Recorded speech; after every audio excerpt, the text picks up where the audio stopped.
Hey, this is Roger Whitney. Now, before we get started with the show, I want to have a special announcement. Late last week, Equifax, one of the three major credit card reporting bureaus, disclosed that they had a major database breach affecting more than 143 Americans.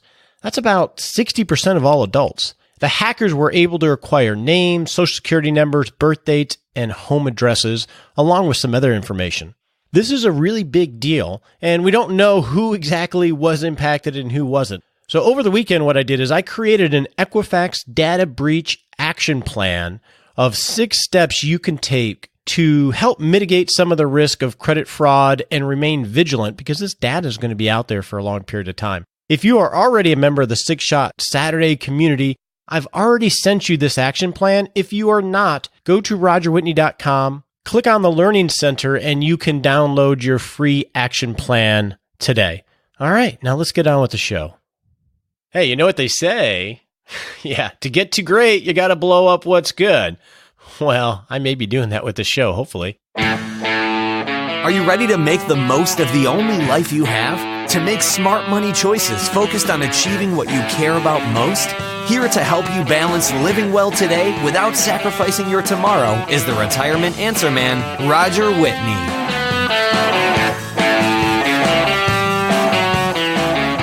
It's been like 188 weeks, every week, that we've had the Retirement Answer Man show. That's like 3.5 years of you and I walking this journey and noodling on how to create not just a great retirement, but a great life. But I'm going to be honest with you, I get a little bit lonely in the show. So what I thought I'd do today is bring on Nichole Mills, my awesome sidekick and the true brains of the operation, to play the listener, because we're going to answer listener questions today. So Nichole Mills, how are you doing today? I am so excited to be here, Roger. Excited to be on the show. Now, we are a fee-only financial planning and investment management firm in Fort Worth, Texas, but we work with clients where?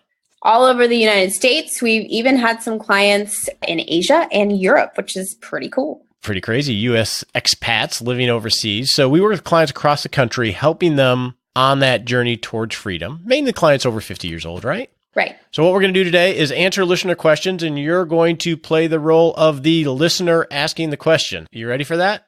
I'm totally ready. All right. But first, what do we need to have happen? The all-important disclaimer. We're going to have to work on that serious voice.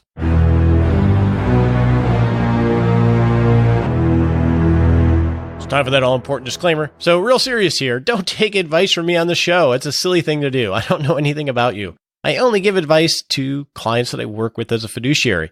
And as far as I know, you are not one of those yet. So before you make any decisions, talk to your legal advisor, your tax advisor, or your financial advisor, and think of this as helpful hints in education, because that's just common sense. Now, in the Hot Topic segment, we're going to talk about spending as we get older and how that might impact how you plan.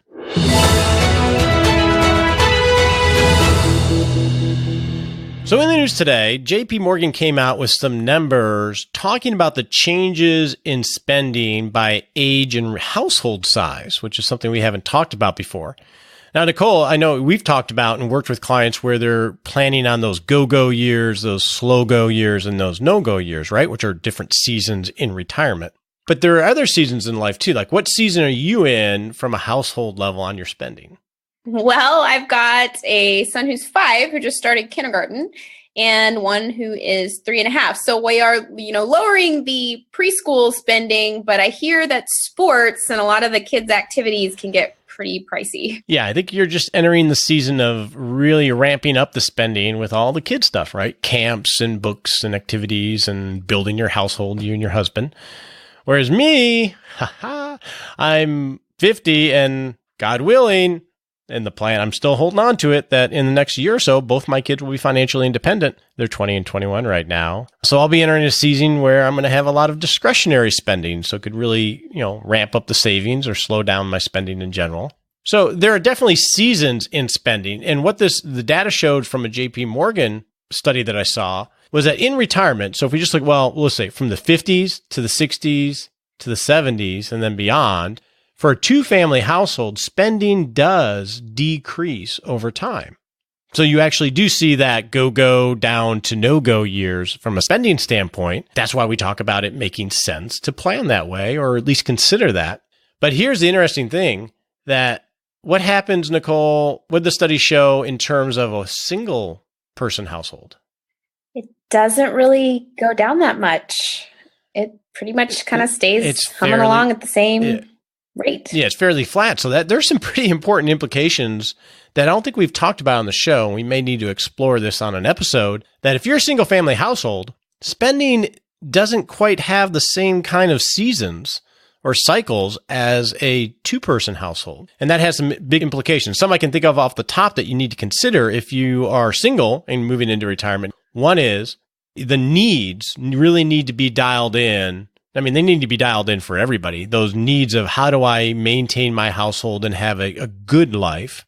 You need to really know what those numbers are so you can plan and stress test against those numbers, because that's going to be more important, because you're going to have less flexibility in providing for those or adjusting those, because, you don't have the economies of scale that a two-person household has, right? Nichole, you and your husband are married. How many houses do you need to live in?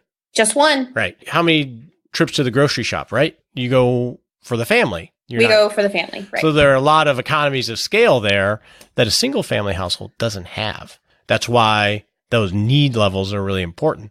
And I've had some comments from listeners of, hey, all of us aren't married. And I think we did a show talking about single family households, but we really didn't dial into this. So, in fact, Nichole, would you please make a note of this for one of our upcoming retirement plan lives?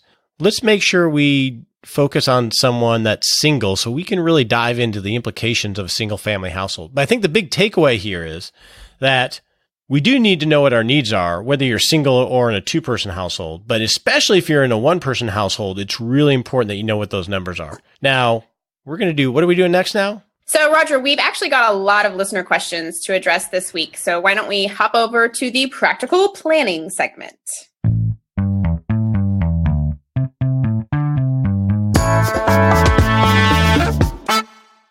All right, guys, welcome to the practical planning segment of the show.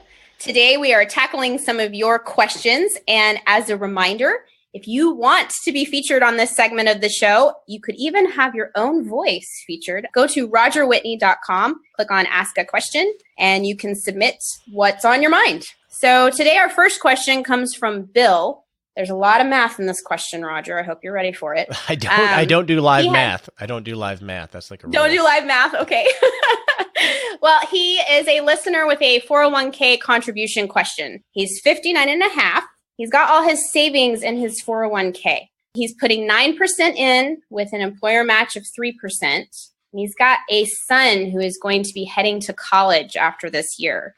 He wants to know if he should drop his contribution to 6% instead of 9%. Thoughts on that?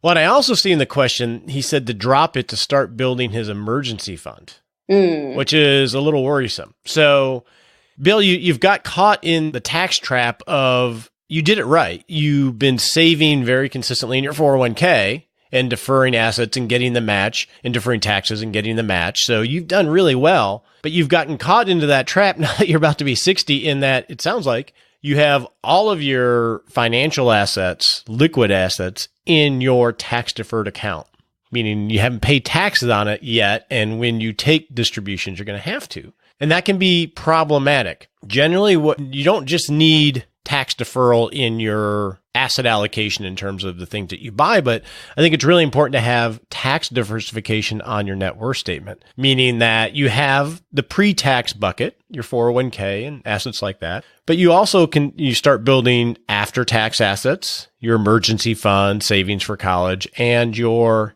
tax-free bucket potentially with Roth 401ks or IRAs and things like that.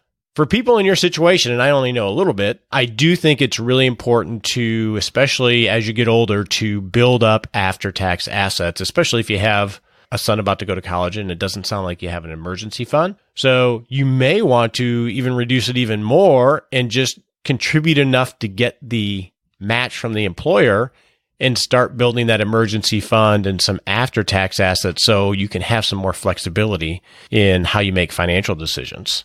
He doesn't ask this, Roger, but what are your thoughts as far as parents covering college expenses from their retirement accounts? That's a hard one, right? It's a little bit of a value-based thing too. Like with my kids who are 20 and 21, so I'm paying the bills right now. We promised that we would pay for undergraduate education. And we've been blessed that we've been able to do that so far. But if you're tapping 401k assets to pay for college education, even if whether it's through a loan or through outright distributions, that can really handicap your own financial security.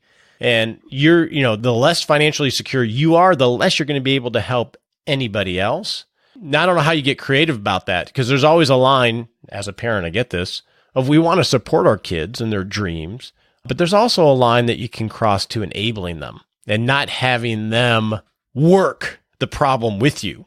I mean, a good example is when I was graduating high school, I went to community college, which was a lot less expensive, and I lived at home and I worked 2 jobs for a year or 2, which really helped from the financial perspective, and then transferred to the great Michigan State University, Spartan. My son, who's about to go into nursing school, he's going to contract with a hospital that will pay for his nursing school in return for him working there for a number of years, because they need That's awesome.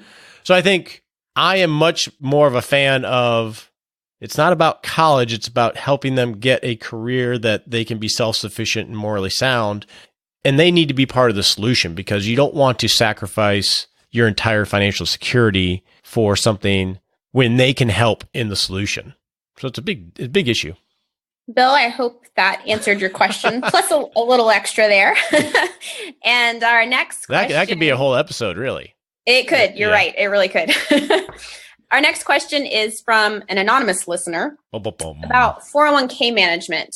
So this one is unusual, Roger. So he is working with an advisory firm that manages his accounts, and he says that they have access to his retirement accounts. They have his username and his password for the accounts that they manage. So he says he trusts them. They don't have any disclosures on FINRA or anything like that, but he wants to know if it's a common practice. Thoughts on this? That's a really hard thing. So I'm also the chief compliance officer of a advisory firm, so I'm sensitive to this type of stuff. It's common in the sense that clients want the advisor to help them on their retirement accounts and their entire balance sheet. And they, tend to want the advisor to be able to just do things on their behalf because they trust them, which totally makes sense just from a personal standpoint. Here's where the problem comes in. From a regulatory standpoint, it's a big no-no, because it triggers something called custody, meaning that when an advisor actually has control over assets, that is considered custody. And from a regulatory standpoint, it's typically not allowed. I know in our firm, it is not allowed. And that is a common practice if you're regulated by the SEC or FINRA, some of these regulatory agencies. Now, we have clients that want to aggregate all their assets so we can see them, to be able to advise on them. And there are tools that allow us to do that, right? Where you can enter your username and password and it automatically brings in the account values. And we use some of those, and you could probably speak to this more than I can, but we can't set that up for them. We have to give the portal to the client to fill in their username and password. You're right. And it can be an extra step, and it can be kind of cumbersome for the client sometimes. I hate having to say, no, you didn't enter it right, but because they say, well, can I just give it to you to do? Which would be easy for everybody. Yes, it would be so much easier, but it's just not, I guess. But Mr. Anonymous, the point is, it's from a, just ease of work standpoint. It definitely makes everything easier for everybody. From a regulatory standpoint, I mean, there may be some exceptions, but it's a big no-no. I know as chief compliance officer of our firm, if I found an advisor doing that, there would be some serious issues. So hopefully that helps. Okay, our next question is from, I guess it's not really a question necessarily, it's some feedback from Mark Miller. Mark Miller, careerpivot.com. Yes, a good friend of the show, also in the defensive driving video that I took. Which is the weirdest thing. He wrote in to share some feedback about the pre-tirement episode that you did a few weeks ago. People love that show. I think we've got. They did love that show. It's a great idea. It's a great concept. But I think Mark, rightly so, pointed out some considerations that you might want to think about before you pick a path for your pre-retirement. He talks about a client of his who had to work on hard concrete floors all day long, and it was really tough on his body.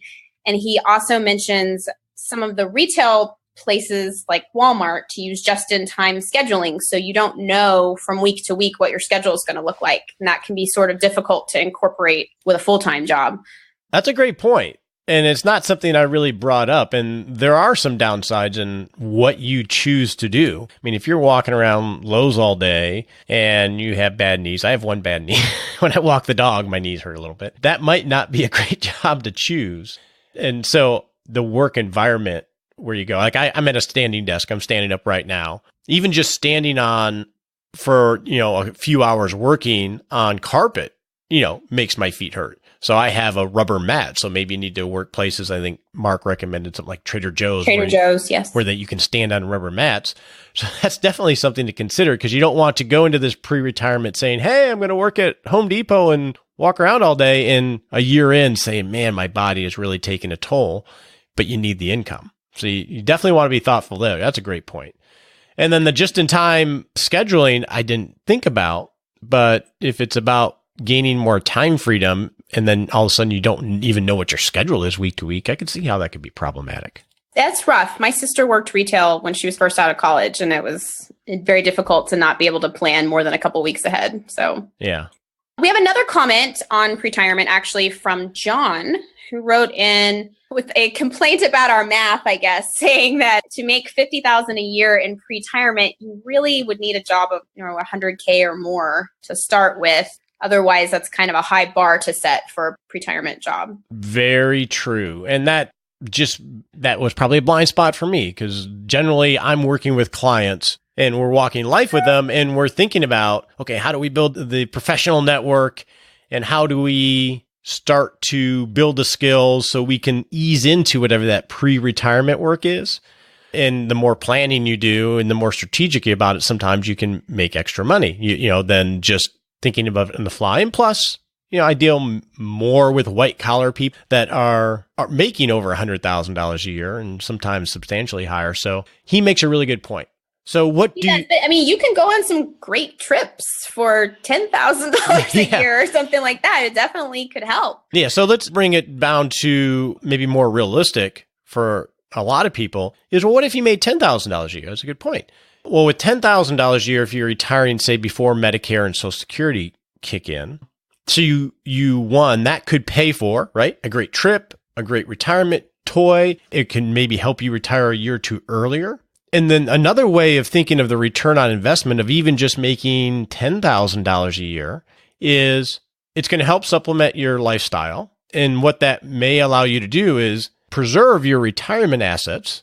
Let's say you're like Bill from the first question where it's all in a 401k, which means you don't have to take $10,000 out of 401k, which really would be a lot less because of taxes. And that money can sit there each year for maybe 5 to 10 years, however long you're able to preserve it and actually grow. So it's not just simply the $10,000 can help supplement your lifestyle. It also means that you're going to have each year $10,000 more continually hope to work for you. So that's a really good point, but it doesn't have to be that $50,000 a year. It can be a lot less and still have a meaningful impact.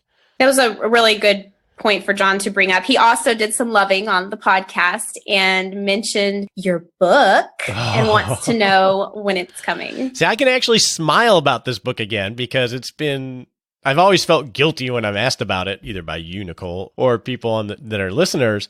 And we just actually ordered the author copies yesterday, right? I'm so super excited. Guys, the book is awesome. Roger's going to be modest right now, but I'm really excited about it, and I can't wait to get the copies. Yeah, so hopefully we'll have copies in the next month or so. The official book launch, from a publisher standpoint, I don't think it's until March of next year, and there's some publisher logic about that. But we will be able to get books out as soon as I get them in our hot little hands. So I'm excited. I can smile again. Yes, we're smiling. We're so glad you like the show too, John. So there are a few more listener ideas that we've received about pre-tirement. Some ideas that people are sharing about their own plans. We have Michael, who is taking his passion for wine and planning to work in a local wine shop. Sounds pretty fun. That sounds like you could eat up your earnings through discounted wine. Well, possibly, but you're not dipping into your retirement for it, though. That is true. That is true.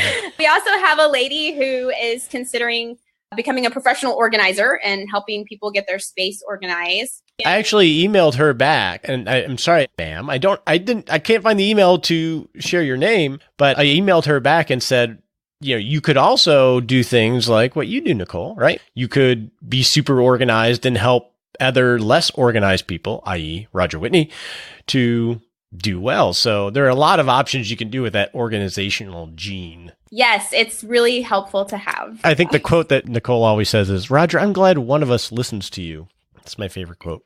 Well, you have great ideas. You just got to have a little help on the execution there. So the final one, you should practice your driving skills so you can drive the sag wagon.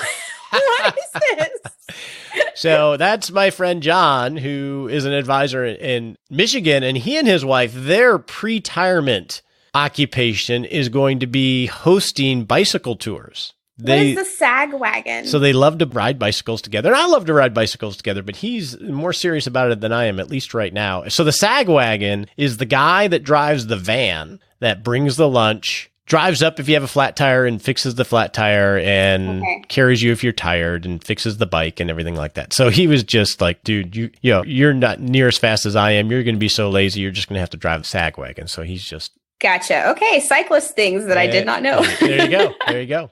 Thanks, guys, for all of your awesome questions. I hope you found the answers helpful. And as a reminder, if you would like to ask Roger a question and maybe be featured on the show, you can go to rogerwhitney.com and click on Ask a Question.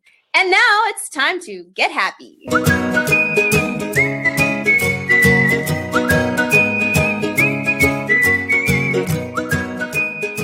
Hey, welcome to the Happy Lab, where we noodle on how to live a happier life. So the other day, Nichole was complaining a little bit. She's usually upbeat, but she was complaining a little bit because she has two sons and they both started school. And she said, I calculated it between dropping them off, picking them up and everything else, like 2 hours a day. Is that right? Yes, it's almost 2 hours a day. See, that's the voice that she was using. But then we talked about it this morning and she wasn't really that depressed about it. What are you doing with those 2 hours a day? Okay, so don't make fun of me for my bad late 90s taste in music, but today was beautiful. It was sunny. It was cool. I opened the sunroof in my car and I turned Matchbox 20 up as loud as I could tolerate, and I just jammed out on the way home, and it put me in such a good mood, got me ready to get on the podcast, and I was just really happy. There you go. So I guess the lesson there is you can even make a commute happy as long as you're intentional about it. And it could be music. It could be amazing podcast. It could be calling someone you haven't talked to in a while. That's a great way to use that commute, is connecting with. I called my sister today, who is in West Palm Beach, Florida, who is about to get slammed by Irma. Actually, by the time this airs, she will have been slammed. So say a little prayer for her. And you can call people, and that's a great point, and reconnect with people you always mean to call. So that's a great happy tip. Thanks, Nichole. All right, now we got a smart sprint. Let's figure out what we're going to do over the next 7 days. On your marks, get set.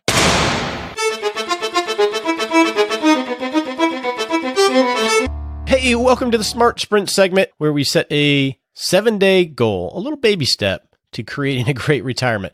So in the hot topic today, we talked about spending in retirement, how it decreases over time unless you are a single person household. Usually it doesn't decrease.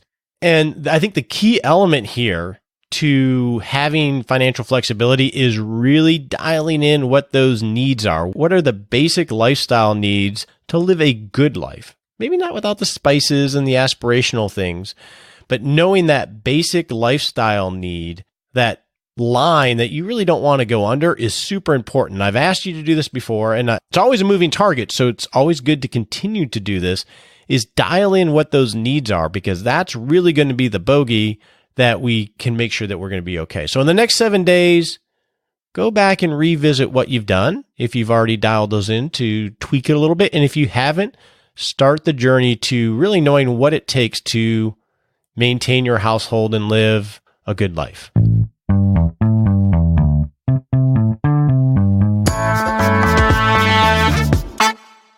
All right, Nichole, this was your first podcast. How do you feel? I feel awesome. I am so excited that I got to be on the show this week. Hopefully I'll get to come back. But in case I don't, can I do one really cheesy thing? Am I able to stop you? No, you can't. Go ahead. My mom comments on our Facebook post every week. So I just want to say, hi, Mom, I'm on the show. That's so cute. All right. Now, we are currently accepting clients, and we work with people all over the country over the age of 50 that are on this retirement journey. Nichole, if somebody wants to connect with us to have a chat about how they can work with you and I, where should they go? Check us out on RogerWhitney.com. I know you all want a little more Roger in your life, so we can't wait to hear from you. And until next week. This is the Retirement Answer Man.